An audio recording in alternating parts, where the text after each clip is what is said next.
All right, here we go. This is going to be the top 10 WWE matches of the decade. There will actually be no WrestleMania matches on this list because I already did the top 10 WrestleMania matches of the decade right after WrestleMania. So if you haven't seen that yet, definitely check it out. That's why there's going to be no WrestleMania matches on the list. There probably would have been a couple matches from WrestleMania that would have made this list, maybe two or three of them. But yeah, I thought the list would have been repetitive to add those. So this will be the top 10 WWE matches of the decade, the non-WrestleMania version. So if you haven't seen the WrestleMania list yet, I'll put it in the description.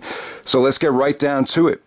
At number 10, we're going to go all the way back to Money in the Bank 2013, the main event for the contract for the WWE title. This to me, I have this on the list because of the atmosphere. I think out of all the Money in the Banks ever, I thought this probably had the best atmosphere, arguably the best star power. You know, some of my favorite wrestlers of all time in this match. And I just thought it was awesome story. You had so many things coming into play here. So here we go. You had the return of Rob Van Dam, and Van Dam's return was so very well promoted. I even had non-wrestling fans coming up to me and saying, did you see that the Rob Van Dam is coming back? So it was kind of fool's gold. They were promoting RVD to be in this Money in the Bank match. You thought maybe he might win it, but then they kind of went the opposite way, and then Randy Orton actually wins the Money in the Bank in this match. So you have Rob Van Dam, Randy Orton, Daniel Bryan, Sheamus, Christian Cage, actually Christian at the time, and CM Punk. I'll tell you, if you put Cena and Jericho in this match and substitute them for Sheamus and Christian, imagine the star power that this match could have had. I just thought the atmosphere was great. They were in Philadelphia. You had RVD coming back. And it's weird. Like, RVD was the most over guy at the beginning of the match, but as the match went on, it ended up being Daniel Bryan. The crowd was just crazy for Daniel Bryan. And also you had CM Punk, the whole storyline with him and Paul Heyman. You had Heyman actually trying to help Punk win, but as Punk was about to grab the briefcase, Heyman turns on him to set up the match with him and Brock at SummerSlam, and then you had Randy Orton kind of quietly winning the Money in the Bank, and eventually he would side with the Authority, and they would screw Daniel Bryan out of the WWE title at SummerSlam. So like I said, guys, you just had a great atmosphere. I mean, there have been better Money in the Bank matches. You could argue that the Money in the Bank 2011, when Daniel Bryan won the briefcase, was actually a better match than this, but I just love the atmosphere. I think it has the best replay value out of maybe any Money in the Bank ever. And like I said, you had Van Dam's return. Daniel Bryan is over as he's ever been. You still had CM Punk as a main eventer. You had Randy Orton as the dark horse. Even Christian and Sheamus were great in this match. So that's Money in the Bank 2013. I love that match. I got that at number 10. At number 9, we're going to go all the way back to the Elimination Chamber 2011. And, both Money in the Bank and Elimination Chamber matches, I tried to avoid them, but I just couldn't ignore these two right here. I think the Elimination Chamber, I just think it's kind of been played out. I just feel like the problem with it is they've given it to us too many times. I feel like you have year after year, you're seeing the same guys in the match that it feels like a blur when you think about, what was the best Elimination Chamber matches. But this one was just too good to ignore. I think this is the best Elimination Chamber of the decade. And let's face it, the Chamber matches, they get time. You get a lot of talent out there. I do love the Chamber matches. Survivor Series 2002, one of my favorite matches ever, that match. But when I look back to this past decade, I got to say Edge and Mysterio, they tore it up in this match. So this match right here, you have Edge coming in as the World Heavyweight Champion, taking on the Big Show, Kane, Drew McIntyre, Rey Mysterio, and Wade Barrett.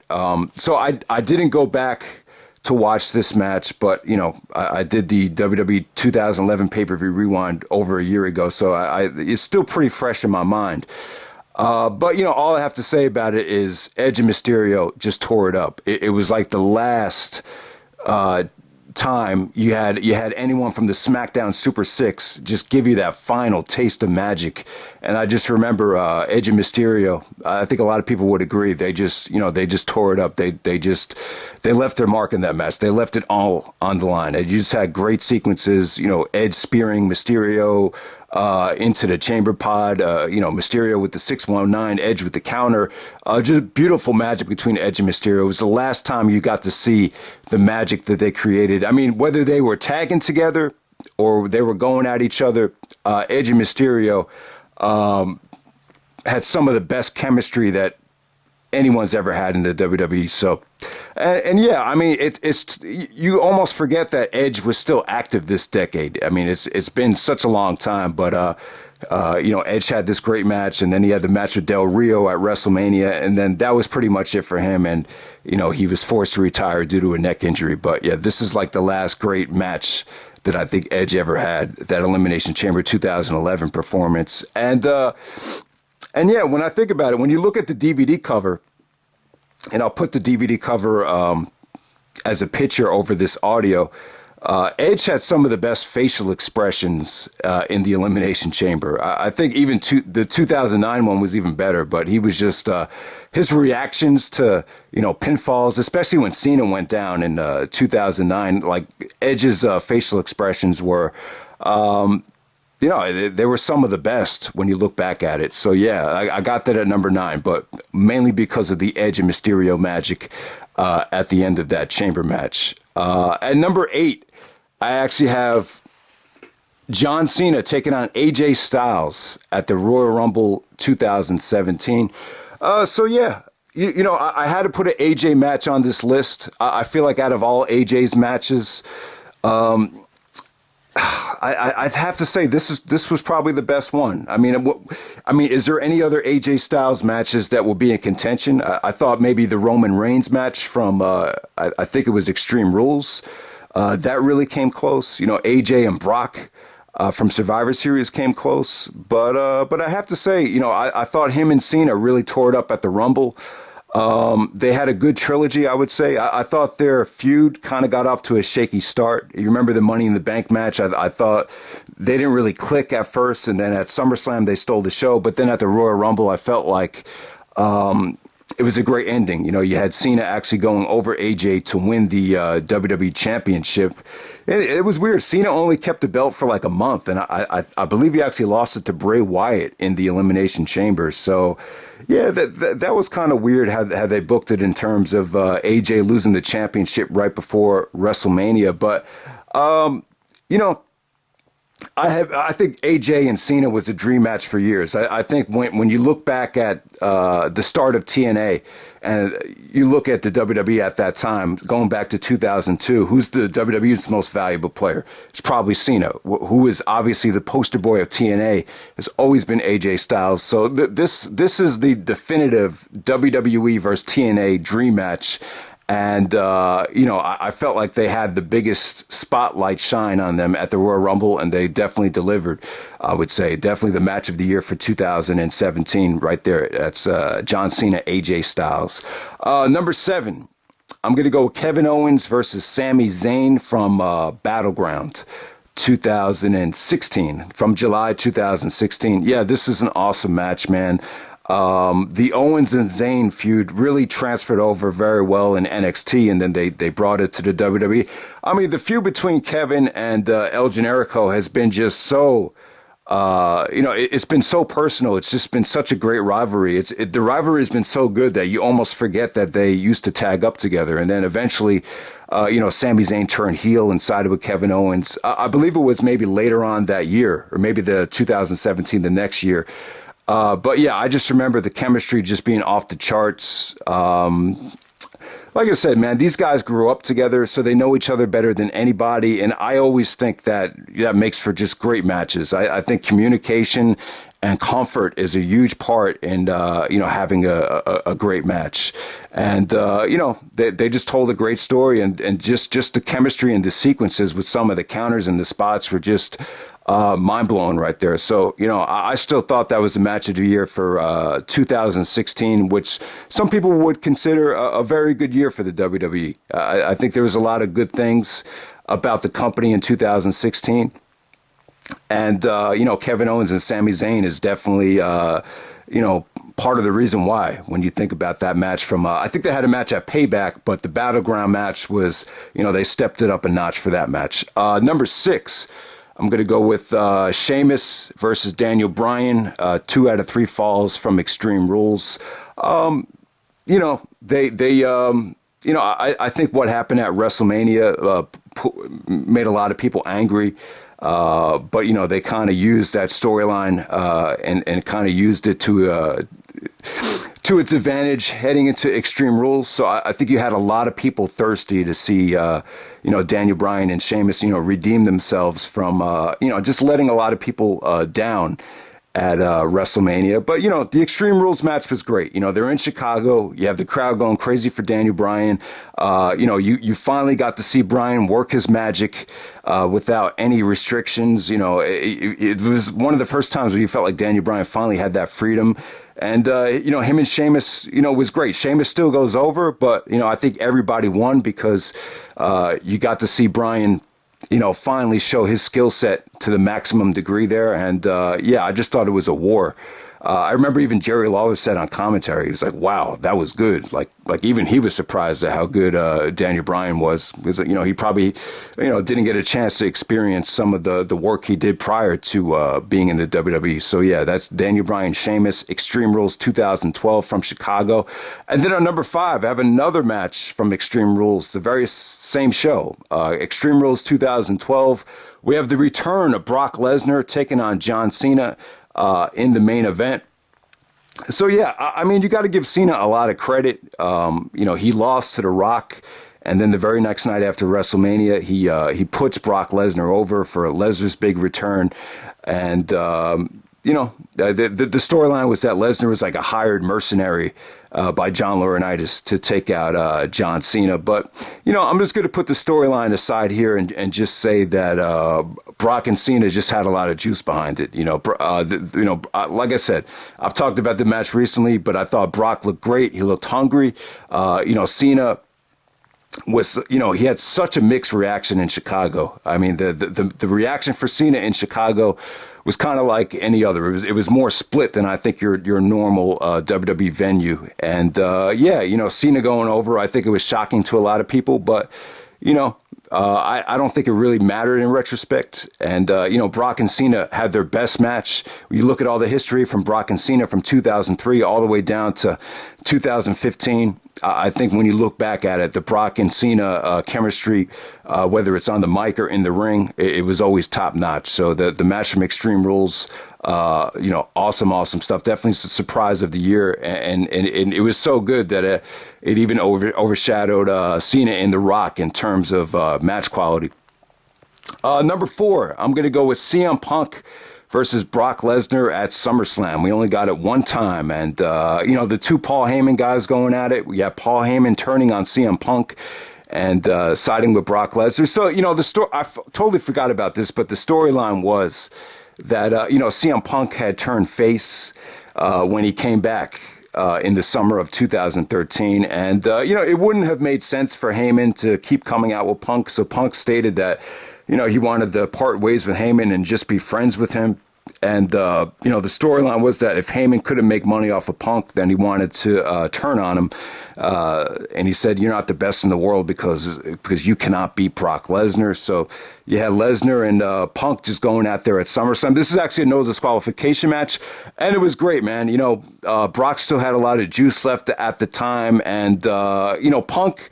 you could tell, man, they had a good bond, Brock and Punk. Punk stated in the podcast that him and Brock were really good friends. And you saw a video of them talking backstage behind the scenes even before the match. And, they probably had, they had that mutual bond because I think both guys are interested in mixed martial arts and Punk was training for jiu-jitsu at the time. So, when you watch the match, Brock was actually willing to sell for Punk more so than, even a guy like John Cena. This wasn't a squash match. Punk was actually allowed to go out there and experiment and do different things. Even Punk actually hit the go to sleep. The crowd was going crazy.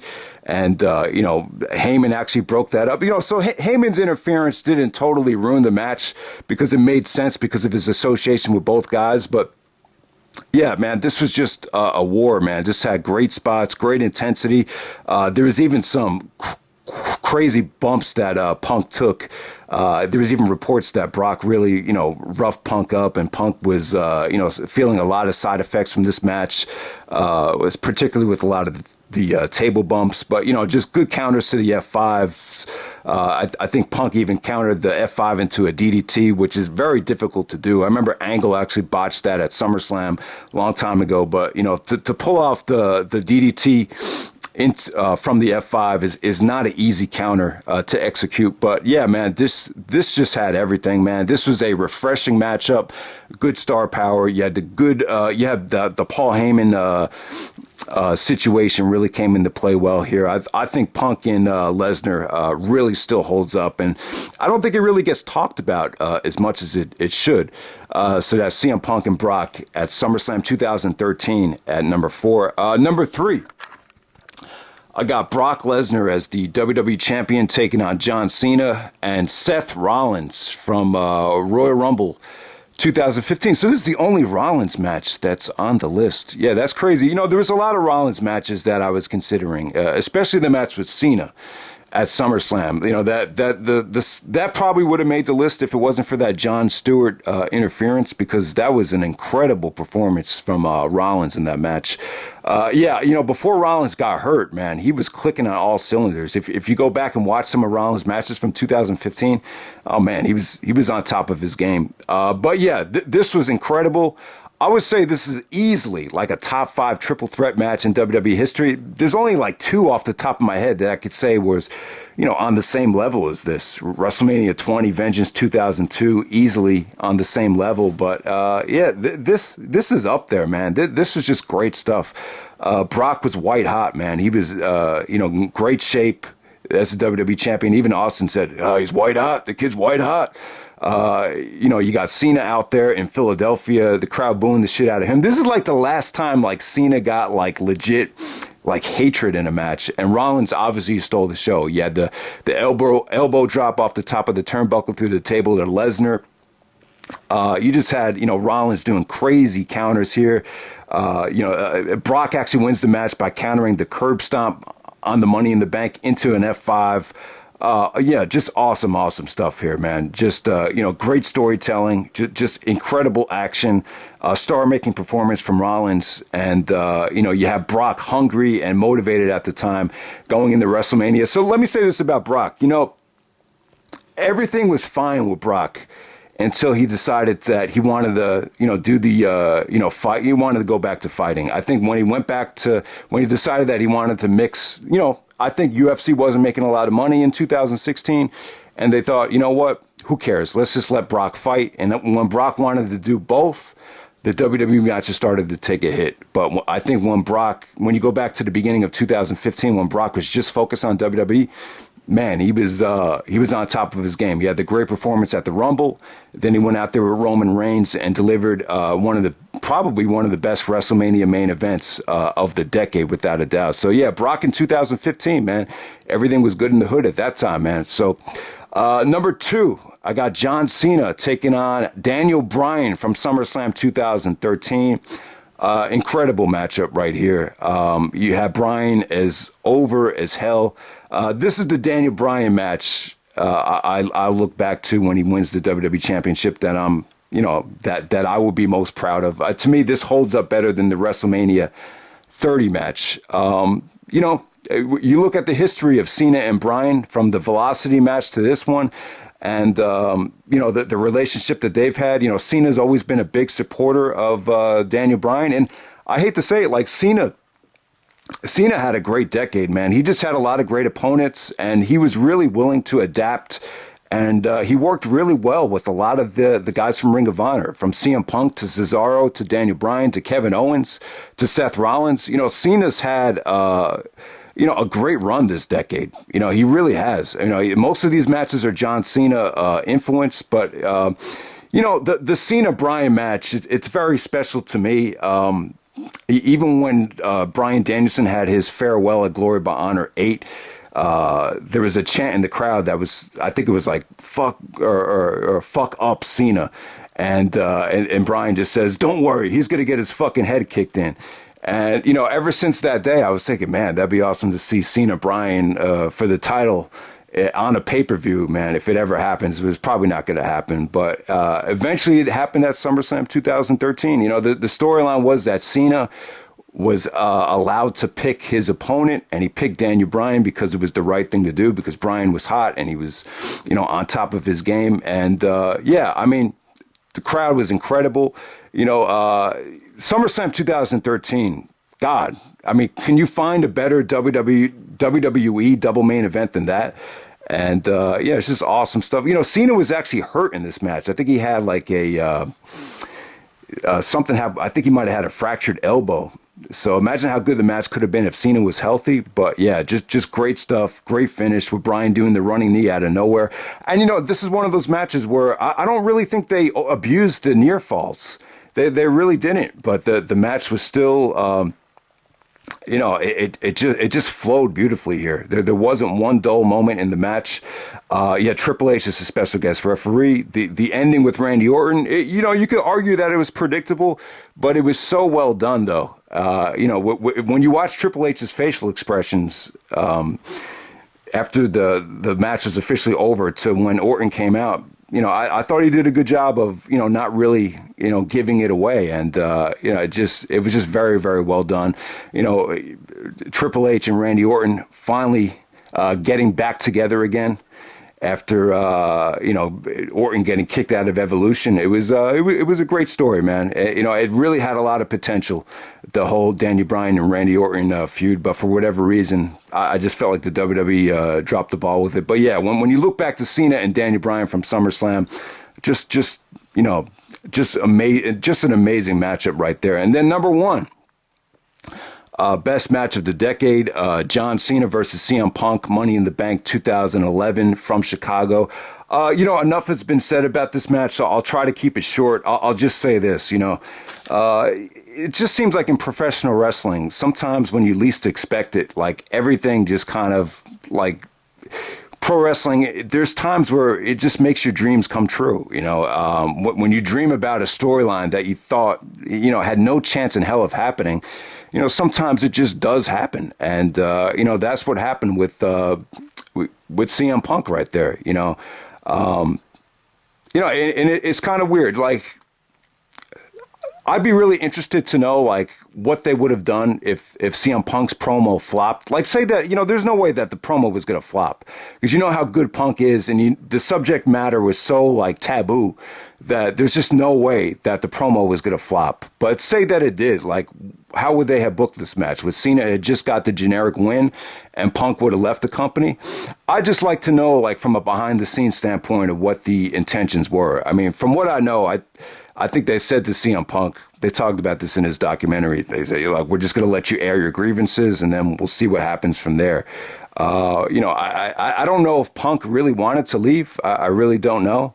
It sounds like he was ready to go at the time, and it's kind of weird. This whole storyline with Cena and Punk, they carry this on about how Cena said that the only change you wanted was for yourself to be, if it's not about CM Punk, then it doesn't really matter. So Cena thought like Punk was just in it for himself. Like the change had nothing to do with, helping out anyone else. It was all about, WWE getting behind Punk. And to a degree, that could be really true. I think when you hear about how Punk's grievances were with a lot of the financial stuff that was going on, I think that Cena's storyline might have been, pretty accurate. But hey, man, like I said, though, that main event between Cena and Punk, it's, it was just a rare case of where everything just came together, and we got WrestleMania in July in 2011. And yeah, it was great. But, enough has been said about Cena and Punk, so I'll just leave it right there. So that's the top 10 WWE matches of the decade. Hope you guys enjoyed the video. If there's any matches that you think should have been on the list, please let me know, because that's what I love. I love it when you guys call me out and say, hey man, you forgot that match, what about that match from Raw? But I tried to make this list, I tried to go with variety here, so I didn't want the list to be dominated by just two guys. But yeah, that's the top 10 WWE matches of the decade. And yeah, there'll be some more videos coming soon. I'm going to do top 10 movies of the decade with my brother when I see him over the Christmas break. So that will probably be the last one. But yeah, hope you enjoy the video and take care. All right.